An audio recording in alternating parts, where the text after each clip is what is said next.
मिल्लत news bulletin में आपका स्वागत है। देश और दुनिया की बड़ी खबरों के साथ मैं असरार अहमद। वसीम रिजवी के करोड़ों की घपलाबाजी का पर्दाफाश हुआ है। बदनाम जमाना पूर्व शिया सेंट्रल वक्फ बोर्ड उत्तर प्रदेश के चेयरमैन वसीम रिजवी के खिलाफ सेंट्रल वक्फ काउंसिल सेंट्रल गवर्नमेंट की तरफ से मुख्तार अब्बास नकवी को भ्रष्टाचार की एक रिपोर्ट पेश की गई है। अब इस रिपोर्ट के मुताबिक वसीम रिजवी को जेल जाने से कोई नहीं रोक सकता।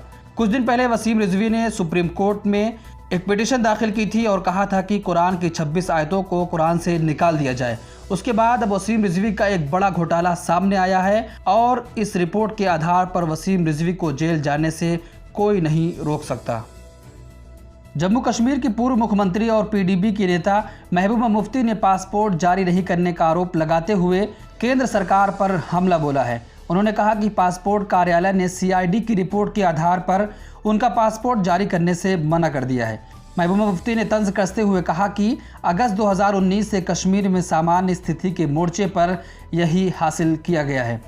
महबूबा मुफ्ती ने अपने ट्वीट में लिखा, पासपोर्ट ऑफिस ने सीआईडी की रिपोर्ट के आधार पर यह हवाला देते हुए मेरा पासपोर्ट जारी करने से इनकार कर दिया है कि यह भारत की सुरक्षा के लिए खतरा है। अगस्त 2019 से कश्मीर में हासिल की गई सामान्य स्थिति का स्तर यही है कि पासपोर्ट धारण करने वाली एक पूर्व मुख्यमंत्री शक्तिशाली राष्ट्र की संप्रभुता के लिए खतरा है। मध्य प्रदेश के अलीराजपुर जिले में एक चौंका देने वाली घटना सामने आई है, जहां एक नाबालिग लड़की के साथ दुष्कर्म हुआ और फिर गांव वालों ने उल्टे ही आरोपी के साथ रस्सी से बांधकर जुलूस में घुमाया। पुलिस ने पीड़िता की शिकायत पर दोनों ही मामलों में एफआईआर दर्ज करके आरोपियों को गिरफ्तार कर लिया है। नाबालिग से बलात्कार की घटना में कई अन्य आरोपी की तलाश है।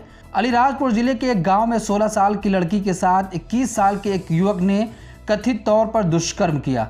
इसका पता लगने पर पीड़िता के परिजनों ने किशोरी और आरोपी दोनों को रस्सी से बांधकर पीटा, फिर गांव भर में जुलूस निकाला और उसका वीडियो बनाकर सोशल मीडिया पर डाल दिया गया। हालांकि पुलिस ने दुष्कर्म के आरोपी समेत 6 लोगों को इस मामले में गिरफ्तार कर लिया है। उत्तर प्रदेश सरकार ने मुजफ्फरनगर दंगों के आरोपी 40 लोगों पर से मुकदमे वापस ले लिए हैं। जिन लोगों पर से मुकदमे वापस लिए गए हैं उनमें योगी सरकार के मंत्री सुरेश राणा, बीजेपी विधायक संगीत सोम के अलावा बीजेपी नेता भारतेंदु सिंह, साध्वी प्राची समेत 40 लोग शामिल हैं। इन लोगों पर आरोप था कि इन्होंने मुजफ्फरनगर के नगला बंदौड़ इलाके में एक सभा करके दूसरे धर्म के लोगों के खिलाफ भड़काऊ भाषण दिए थे, जिसके बाद वहां पर एक बड़ा दंगा भड़क गया था।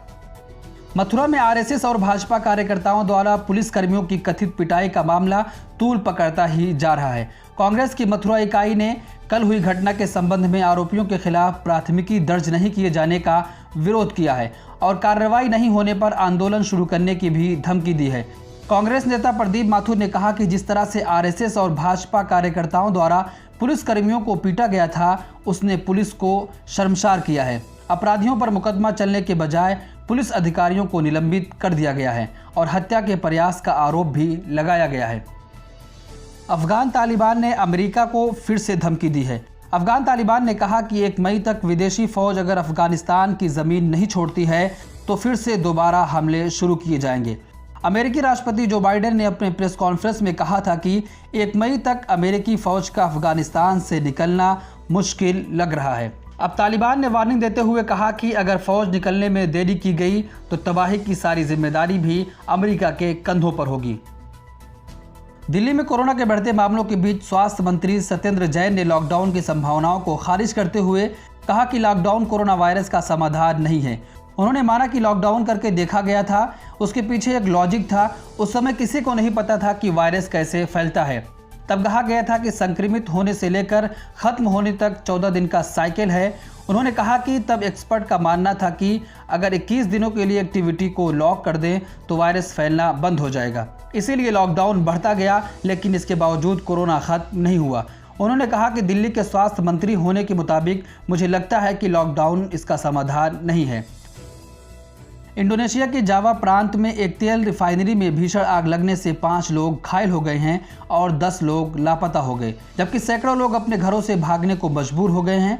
इंटरनेशनल न्यूज एजेंसी के अनुसार इंडोनेशिया के सबसे बड़ी तेल रिफाइनरी में से एक बालोंगन रिफाइनरी में भयानक आग लग गई, जिसकी वजह से 5 लोग घायल हो गए और 10 से अधिक लोग लापता हैं।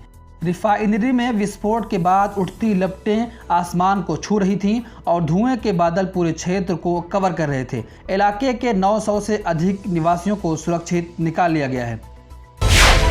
मिल्लत टाइम्स को आपकी ज़रूरत है। हमारी आप माली मदद करें।